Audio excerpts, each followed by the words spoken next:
Hey guys, welcome to my YouTube channel. My name is Victor and I'm an international student from Nigeria, currently based in Cologne, Germany. I'm also an incoming PhD candidate at the University of Warwick in the UK. So if you're new to this channel is dedicated to talking about how to get full postgraduate scholarships into top universities around the world. I've presently gathered 5 international scholarships and I'm willing to share some of my tips and tricks with you. So today I'll be talking about letters of recommendation. So letters of recommendation are one of the documents you need to submit to most universities around the world while applying for admission and scholarships.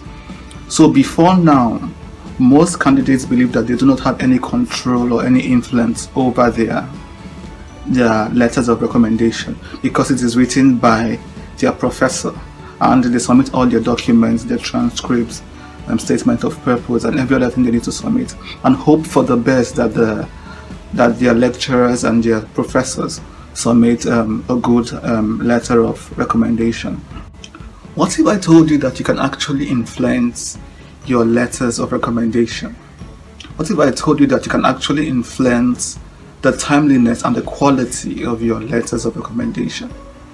So here I'll be sharing some of my tips and tricks with you on how to influence your professors, your lecturers to submit a qualitative letter of recommendation and to also submit these letters on time. You know, during scholarships we have hundreds and thousands of applications and the selectors are looking for flaws here and there to trim down the number of applications. So you do not want to put in any faulty application documents because as little as it might sound, do not underestimate the quality or the effectiveness of your letter of recommendation in your scholarship application process. Point number 1, try to build a cordial relationship with your professors. Because in order to get a good recommendation for them, you have to give them the impression that first you were a good student. This might be coming late for those who have already graduated and it is impossible to turn back the hands of time and go back to mend our relationships with our professors. But it is not late if you think you did not make any lasting impact on your professor when you were in school and now you require a letter of recommendation for your postgraduate application. There is a way out actually. You could simply write an email to that professor reminding him or her of who you were in the department, what year you graduated, what courses you did, and particularly how his course affected you, how lessons you got from that course helped you in your future career, how you're still using those lessons in your present life.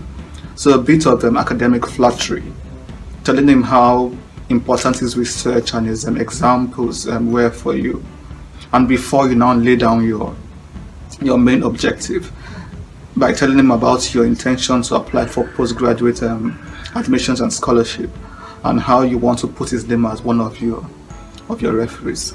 So it is not too late. You can always contact your professors and go through this mechanism. Point number 2, try to inform them beforehand. 2 months, a month before the deadline. Do not give them a week or 2 weeks deadline.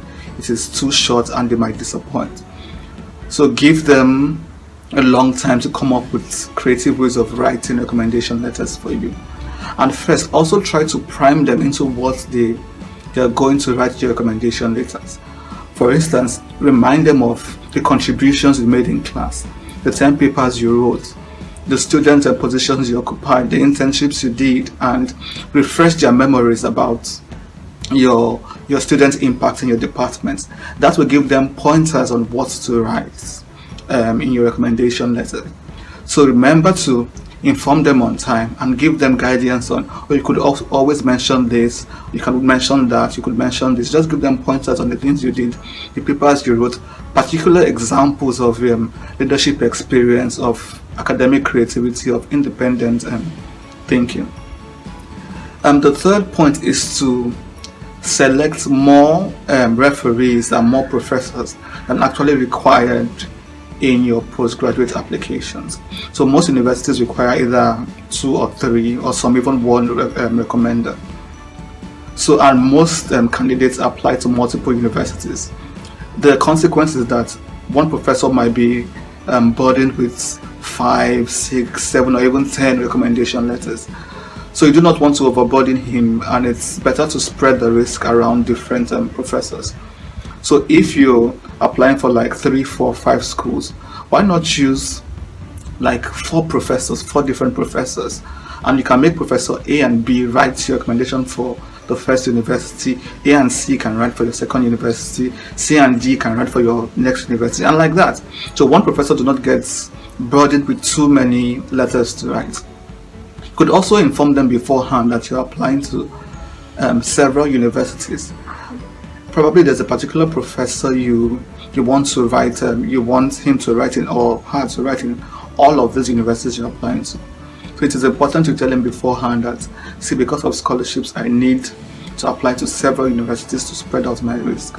So all these universities will be contacting you. Please do not be wary of the bombardment of requests for application letters.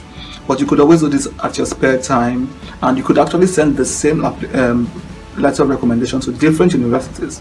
Just change the addressee and tailor everything to a particular university or department. The 4th point I would like to share is what I call priming. That is giving your professors background knowledge of the things you want them to write in your recommendation letter. As I earlier mentioned, always remind them of the things you did in your course, the things you did in class, the 10 papers you wrote, the seminar presentations you made, the scores you got, the student leadership roles you took up while in school, because they might not know all this, and they might at the end of the day write you just 2-3 paragraphs and send off to your university. So tell them how important this letter is and give them pointers on what to write. Do not presume that, oh, he's a professor, he knows how to write this document, or he knows me very well and he's going to write me a good recommendation.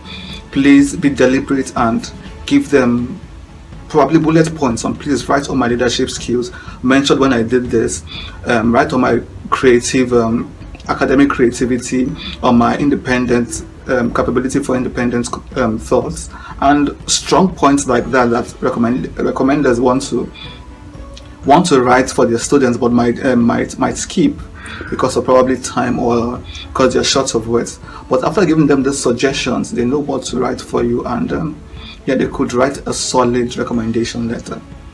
And the 5th point I would like to make is that some professors are genuinely very busy and do not have enough time to write letters for you. So one of the things you could do is write a draft by yourself. Yes, you heard me correctly. Write your own recommendation letter as if you were a professor. Then send it to the professor and request that, oh, I have a draft, will you like to see it? If he says yes, send it to him and tell him to make his additions or subtractions to the recommendation letter. So now you're writing the recommendation yourself, but you're not sending it to the university. No, you're sending it to the professor for him to just read through and maybe make some corrections here and there or some additions, and then use his letterhead and append his signature. So this might be a good way for professors that are super busy and do not have time to write recommendation letters. So if you're in this bubble of writing your own recommendation letter, please do not be too modest, because you don't want to tell a lie, you don't want to exaggerate, so you write yourself 3-4 paragraphs and send it off to the professor. I say no, use this opportunity to blow your trumpet. Do not exaggerate, but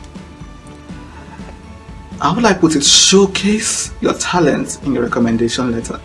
Do not be too modest. Show the leadership things you did, the things about leadership, about your scores, about extracurricular activities that are relevant to the degree you're applying to. And make sure you do not lie, because since you're sending it to the professor might always have an opportunity to vet this information you included in the letter. So write yourself a beautiful 2-page recommendation letter, and do not be too modest. So that is it, guys, on recommendation letters. As insignificant as they may sound, it might just be the deal breaker between candidate A and candidate B.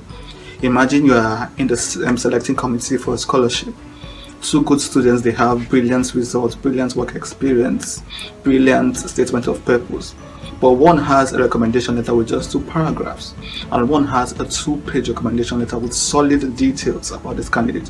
Who will you pick?